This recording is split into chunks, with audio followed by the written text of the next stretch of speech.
Well, hey there guys, and welcome back. On this week's show, we're going to be making a garden swing decoration.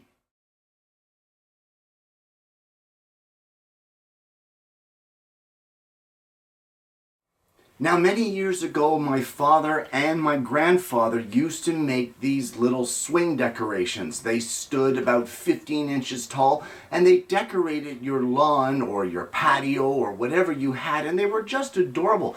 And to the best of my knowledge, there are only two left. One is on the east coast of Canada, and one is here with me.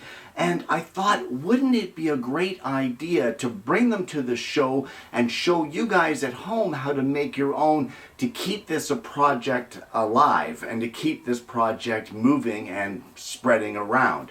So without further ado, let's head over to the bench and get this one started.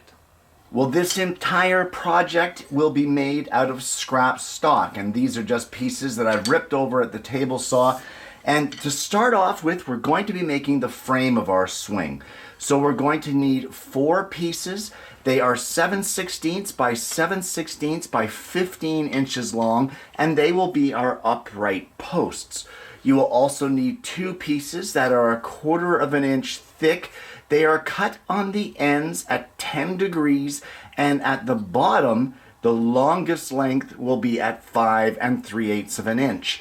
Those will be our top braces. Our bottom braces are the exact same thing, 1/4 inch. They are 11/16 of an inch wide. I don't think I mentioned that for these. And the ends are cut at 10 degrees. The longer length at the bottom here, that's 10 inches long. So let's start off with the assembly of this. So what we want to do is take one of our pieces here. I have a straight edge.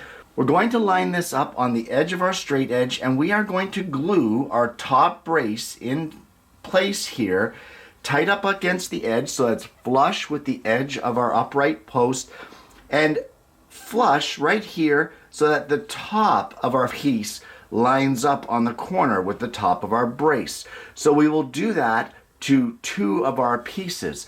Once those dry, we're going to come over to the other side and we will do the same thing on 2 more of our posts.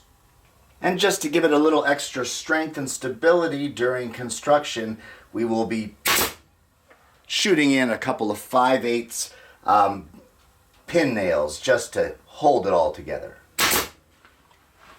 Now to mount our bottom braces, we'll apply a little bit of glue. We'll just put them here in place. And then we want to measure from the bottom of the uprights, and we should have about 1 inch of space from the bottom of our cross brace to the bottom of our upright. At this point, we'll just shoot a couple of pin nails, 2 in each side, and that should hold everything together until the glue completely sets. And with that, you should have 2 frames that look like this, and this will be our end frames.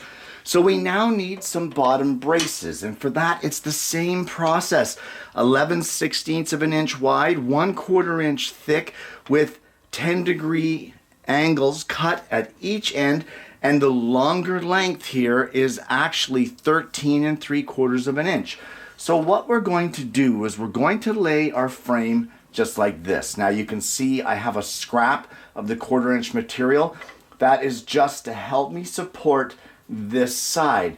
And what we're going to do is we're going to glue this piece onto our end frame using our straight edge to line things up, and it will line up with our cross pieces on the pieces that we already made. So we will glue those in place on our 2 sides and get this frame held together. And again, we can use some 5/8 pin nails to help us hold things in place.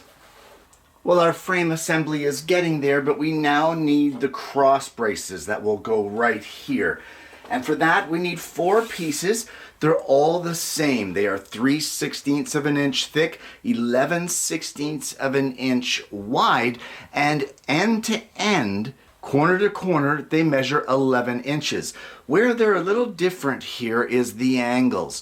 You want to cut one side at a 36-degree angle, and this other side will be cut at a 17-degree angle. So you'll need 4 of those pieces, and let me just show you how they install on our swing's framework. So roughly 5.5 inches down from the top of our main pole, we place a little mark. And this is the side that our 36-degree angle will mount on.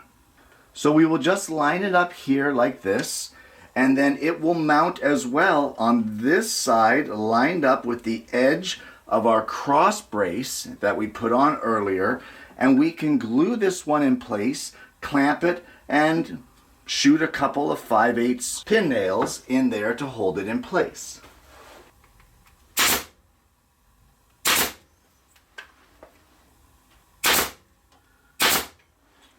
Now our next brace piece will go basically the same way, 5.5 inches down from the one side, but it goes underneath this brace, and you kind of want to have to pry it up here. It is actually going to bend a little bit in behind. There will be pressure on it. So we'll just place it just like that. We'll glue this and pin nail it in place, and glue the center as well, and we can clamp that together here in the center and let it sit until it dries. Well, at this point we've got a few holes to drill, and they will be drilled in our upright posts here. So we want to measure down from the post, from the top, 1.5 inches, and we'll place a mark there at 1.5 inches. We're going to square that off, and then in the middle of our post, we are going to drill a 1/8 diameter through hole in each one of our uprights. And that is pretty much our frame for the swing done.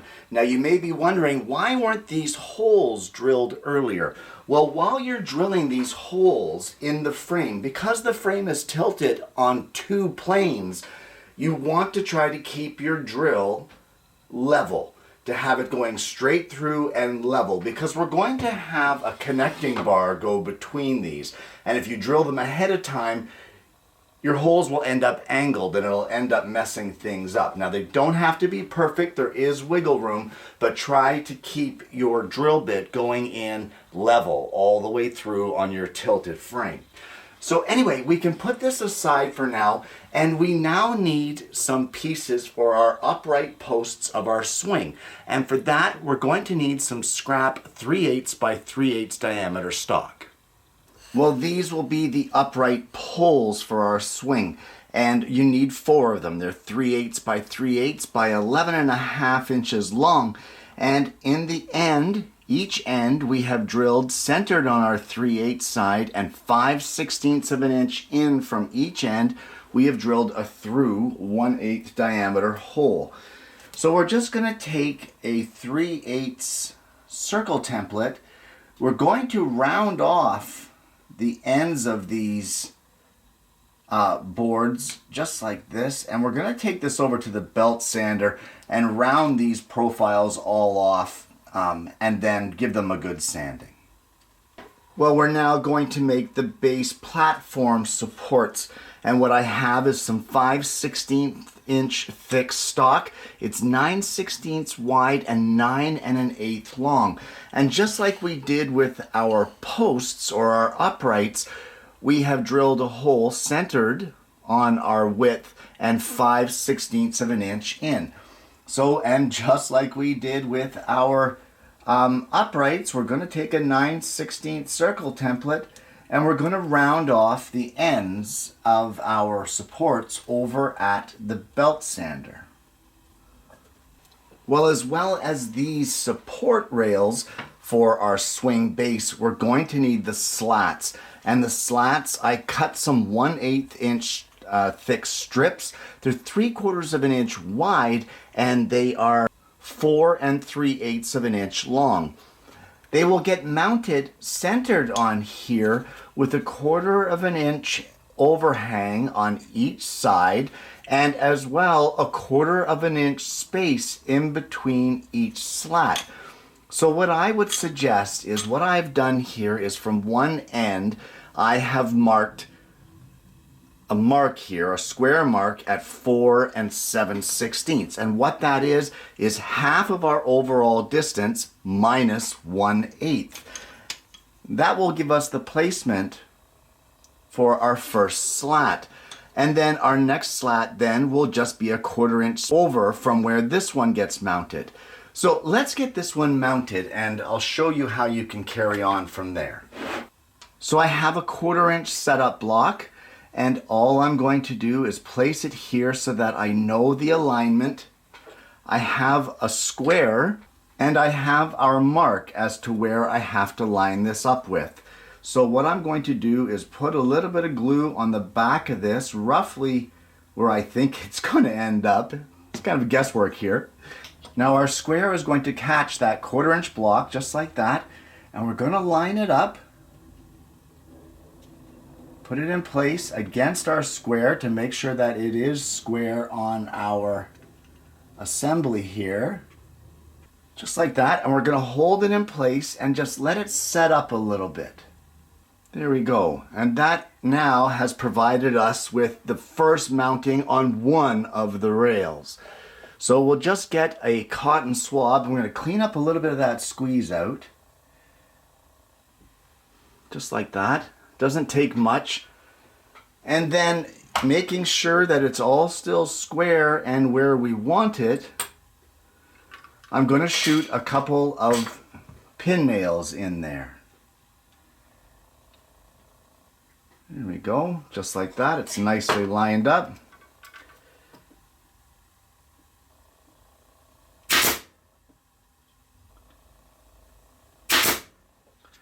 There we go. There is one. So now we will do the exact same procedure. We'll turn everything around.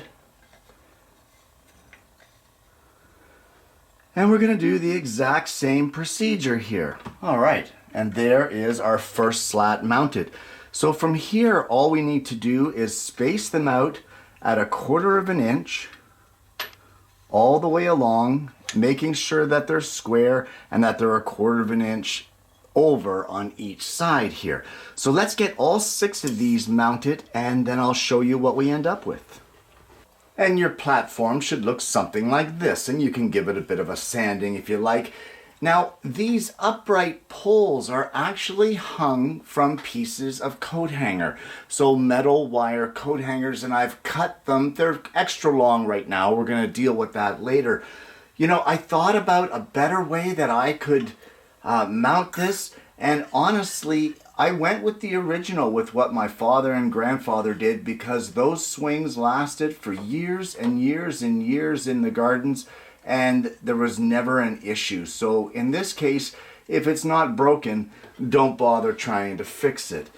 So basically your platform eventually, right now we're just doing it to make sure that everything is going right, will just get mounted on these holes that we have put in our uprights, and a length of coat hanger wire will go through the holes and line it up on both sides, just like that. There we go.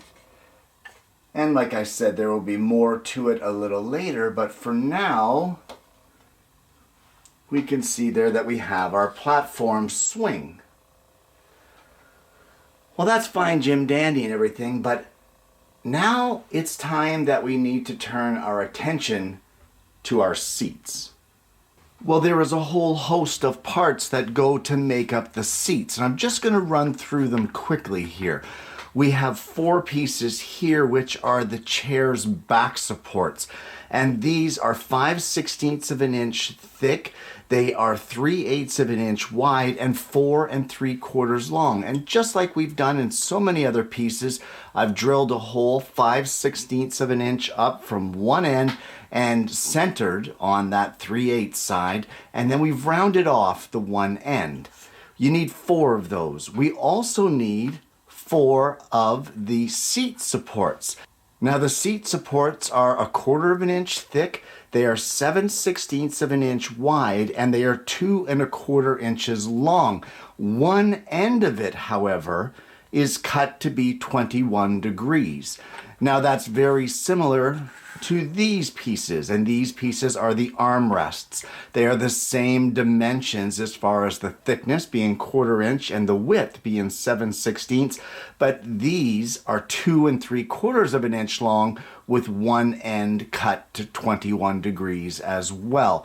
And the last 8 pieces that we're going to need will be the seat slats and the back slats. And these are 1/8 of an inch thick, they're 11/16 of an inch wide, and 3 13/16 of an inch long. So the first thing that we're going to need is we're going to need 2 of these slats, and we will need 2 of our seat support pieces. So these are a fairly simple piece to put together. We have our seat support here with our 21-degree angle pointing up, and all we're going to do is the first slat is going to get just a little bit of glue here, and we are going to square it off lined up with the end of our seat support, and it will go flush both with our support rail and the end of our support rail. So there will be no overhang on these pieces like there were on the floorboards.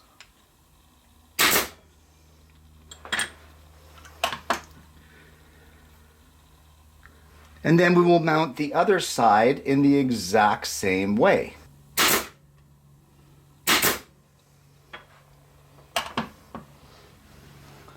Okay, apparently my nails are a little too long because I just nailed that to my bench. Oh my goodness. Okay, no big deal. We'll file those nails off. I'm still going to use them because that's the shortest ones I've got. And in order to finish off the seat, we'll get a 3/8 inch spacer block, just like this. We'll space it out 3/8 from our other one, line it up, glue it in place, and shoot a couple nails in to hold it where we need it. And you can make 2 assemblies just like this. Well, I think I said initially that all 8 of the seat slats were the same length at 3 13/16, but that in fact is not true. Only 4 of them are that length. The 4 that will make up the backrest supports, those are actually 3 5/16. So what we can do now is we can make up our chair back supports. And for that, it's the same process where we're just going to line up one slat with the top and the edge, square it up, and we will glue it and nail it in place.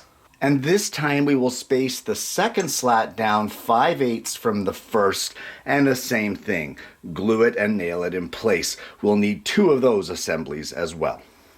Well, it's now time to assemble the seats of our swing. So we're going to take one of our backrest assemblies, and measuring from the bottom on the front edge, we're going to place a mark at 2 inches, and then another one at 3 7/16. These are alignment marks that will show us where to align the bottom edge of our seat and the bottom edge of our armrest. So you want to place those marks on both sides. So we'll just place a little dab of glue just above each of our 2-inch lines. I'm going to use my straight edge here to help me align this. And we'll just slide our seat assembly onto our back assembly, line up the bottom with those lines at 2 inch, and using our straight edge, we're going to make sure that that angle of our seat lines up with the back of our chair assembly. From here, we're going to shoot a couple pin nails in here to hold it in place, and we can let the glue dry. Now the arms of the chair will essentially be the same process. You'll just do them one at a time instead of one big unit. So we'll just apply a little bit of glue here to this edge of the arm, and Aligning it with that mark, the bottom of our arm lines up at 2 7/16. We'll put it on our straight edge to make sure that back angle lines up with the back of our seat. Just like that. All right, we'll shoot a couple pin nails in there, clean up the squeeze out, and repeat it on the other side as well. And with that one seat done, you can now make the second one using your other parts that you've made up. Well, it's now time to assemble the swing. So the first thing that you want to do is you want to get your uprights. And those uprights are going to go on the outside of your swing's platform. So we will just place our coat hanger piece through both our upright and through the hole in our platform. Then your seat will go in between all of that, and your coat hanger will go right through everything, and it will eventually come through the other side, and then we will place our other upright on the opposite side as well. So the way that you want to mount this is you're going to lean your seat back, and we're going to bring our upright up against our seat. And you want the upright to be square to the arm of your seat on your swing. So we're just going to place our square here. We're going to line it up. And once we're happy that it's square, I am not even close. Okay, let's try that again. Here we go. There we go. Okay, square. We're going to glue this in place to the arm of the chair. And once the glue has set a little bit, we're going to shoot a couple pin nails in there to hold it in place. We'll do the same thing on the opposite side and the same thing for our second seat over here. And now with those two assemblies done, we can hang it in our frame. So we'll just bring these here to the center. We can drop our frame down over top, and our pieces of coat hanger wire, they will go through here, right through our uprights, out through the opposite side of our frame, just like that. And then we'll do the same thing on the opposite side, in through the holes.